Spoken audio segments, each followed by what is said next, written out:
Bienvenue dans cette nouvelle édition du QG Weekend. Voici les titres. Célébration du 51e anniversaire de l'OUA, l'Organisation de l'Unité africaine. Le président en exercice de l'Union africaine et chef de l'État mauritanien, Mohamed Ould Abdelaziz, appelle les pays du continent à faire front commun contre l'insécurité et le terrorisme.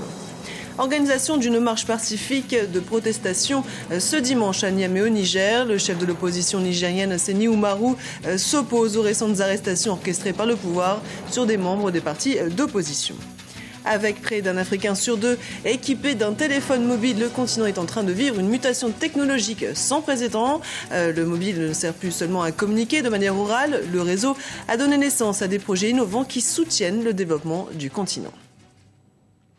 La paix et la sécurité, voici les souhaits formulés par le président en exercice de l'Union africaine, Mohamed Ould Abdelaziz, à l'approche des 51 ans de l'institution continentale. Le président mauritanien s'est félicité des efforts accomplis en matière de développement. Il invite ses homologues du continent à mettre en œuvre des politiques de santé renforcées pour soutenir cette dynamique de croissance. Un reportage de notre correspondant Franck Noudofinin. La célébration du 25 mai, jour anniversaire de la création de l'Organisation de l'Unité africaine, aujourd'hui Union africaine, est placée au cœur des problématiques actuelles du continent.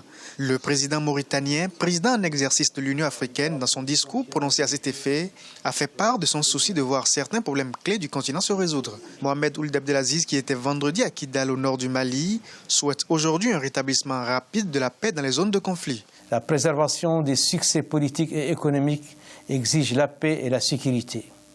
Les conflits, le terrorisme et l'insécurité transfrontalière constituent des menaces préoccupantes pour certains de nos États.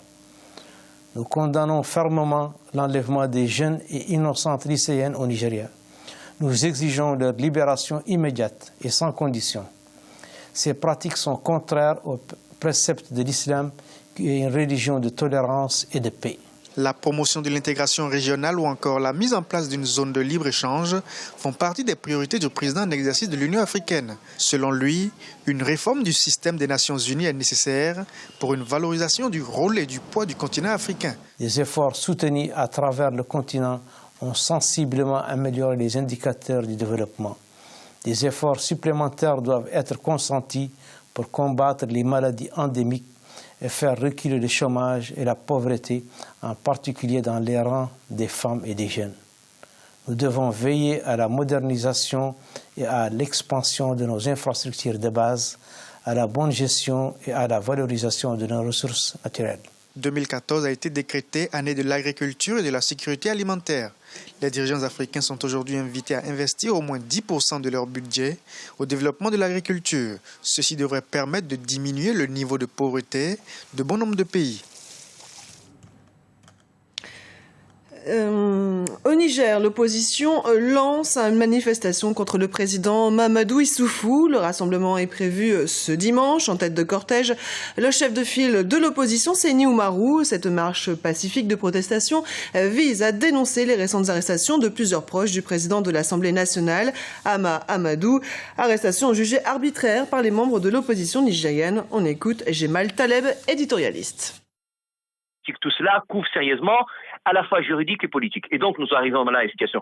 Je ne pense pas que le Niger renoue avec la dictature. Je ne le crois pas. Et le président Issoufou n'a pas ni l'âme d'un dictateur, ni le comportement d'un dictateur. Je ne le pense pas. Le Niger n'est pas un pays dictatorial et les manifestations sont absolument garanties, autorisées, elles ont eu lieu tout le temps. La question c'est, est-ce que dans la manifestation, il y a une volonté derrière de créer un trouble grave qui pourrait justifier la prise du pouvoir par une partie de l'armée, en sachant que parmi les personnes arrêtées, il y a d'anciens militaires. Nous sommes dans l'obligation de suivre. En tout état de cause, c'est que Hama Amadou, qui est un vieux routier de la vie politique nigérienne, ancien premier ministre, l'ancien actuel président de l'Assemblée nationale et plusieurs premiers ministres, est une personnalité très rompue à la vie politique nigérienne. Et donc je ne pense pas non plus qu'il ait l'âme d'un putschiste, mais enfin, en tout état de cause, il y a là un ingrédient très grave pour une explosion politique qui peut malheureusement pousser vers le pire. Il est à la tête de la nation arc-en-ciel depuis 2009 et il reste à son poste grâce à sa victoire lors des élections générales du 7 mai. Samedi, le président sud-africain Jacob Zuma a été investi pour un second mandat à la tête de son pays. Un reportage de notre envoyé spécial Serge Kofi. Jacob Zuma investi pour un second mandat et élu le 7 mai dernier avec un score de 63%. Le président Zuma a prêté serment ce samedi à Pretoria devant des chefs d'État invités et des milliers de Sud-Africains. Il a effectué lors de ce moment solennel un discours d'intronisation, un discours de 30 minutes dans lequel il révèle ses orientations économiques et des mesures pour contrer le problème du chômage. Le chef de l'État accepte la responsabilité de prendre en main la nation arc-en-ciel en mettant en place au niveau social une politique visant la dignité pour tous les Sud-Africains. Nous voulons pousser les Sud-Africains en avant vers la prospérité et le succès. Au niveau social, dans notre plan national de développement, notre vision est de développer les communautés qui auront accès au logement, à l'eau, à l'électricité, au sanitaire, à la sécurité, au transport public, à la santé et à l'éducation.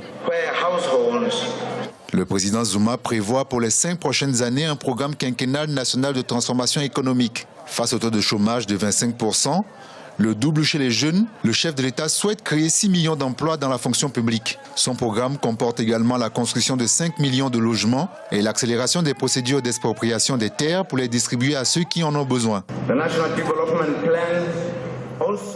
Le plan national de développement met en priorité le programme national du développement des infrastructures. Nous allons continuer à construire des écoles, des chemins de fer, des ports, des universités, des cliniques, des collèges, des centrales électriques, des routes et plus d'infrastructures à travers le pays. Ce programme continuera d'être suivi par le gouvernement. Selon plusieurs observateurs, le second mandat du président Jacob Zuma s'annonce difficile. Son parti a gagné les élections avec une large majorité, mais l'opposition n'a jamais été aussi puissante. Celui qui a toujours du charisme auprès de la classe ouvrière du pays a désormais 5 longues années devant lui pour changer son image vis-à-vis des Sud-Africains. Les premières dames d'Afrique se réunissent à partir de ce dimanche dans la capitale gambienne Banjul. La rencontre durera 4 jours. Thème retenu pour cet événement, responsabiliser la femme, donner au monde un avenir au-delà des objectifs du millénaire pour le développement. Un forum qui vise à promouvoir les actions des femmes africaines dans les secteurs économiques, social et politiques. Autrefois, le téléphone portable était réservé aux classes aisées, tant son coût était exorbitant au regard du revenu moyen. Mais depuis 10 ans, la donne a changé sur le continent. Aujourd'hui, le mobile permet d'apporter des services bancaires, administratifs, médicaux, scolaires, entrepreneuriales, y compris dans les zones les plus reculées. Ibra Radjindjaï. Le secteur de la téléphonie connaît un essor considérable en Afrique ces 10 dernières années. Si l'Afrique compte 1 milliard d'habitants, 600 millions ont aujourd'hui un téléphone mobile. Avec l'avènement du mobile banking, l'usage du téléphone prend une place non négligeable dans le développement économique du continent.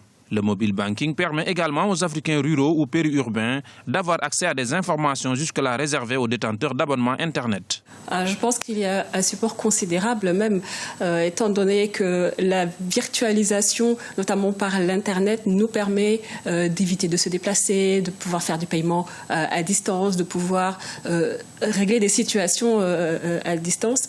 Pour moi, le téléphone et ensuite l'Internet, puisque c'est la brique qui se pose au-dessus et qui montre un véritable dynamisme en Afrique, est un raccourci même pour le développement et pour la mondialisation de l'Afrique. Entre les SMS et les connexions à Internet, le mobile est devenu un vrai enjeu de développement. Le marché du mobile banking en Afrique va peser plus de 200 milliards de dollars en 2015, un potentiel qui dope déjà l'économie de nos États. Nous sommes tous là pour concourir à cet objectif-là, justement, de faire gagner à nos pays des points en PIB, dans le développement. Et les télécoms, ils contribuent beaucoup au développement du PIB des pays. Plusieurs initiatives des acteurs économiques et des décideurs vont dans ce sens, à l'instar du sommet africain de l'Internet qui s'est ouvert ce dimanche à Djibouti jusqu'au 6 juin, avec comme thème principal, au-delà de la connexion, interconnexion pour le développement de l'Afrique. Ce journal a été préparé par l'ensemble de la rédaction. Merci pour votre fidélité. Dans un instant, une nouvelle édition du QG Weekend sur Africa 24.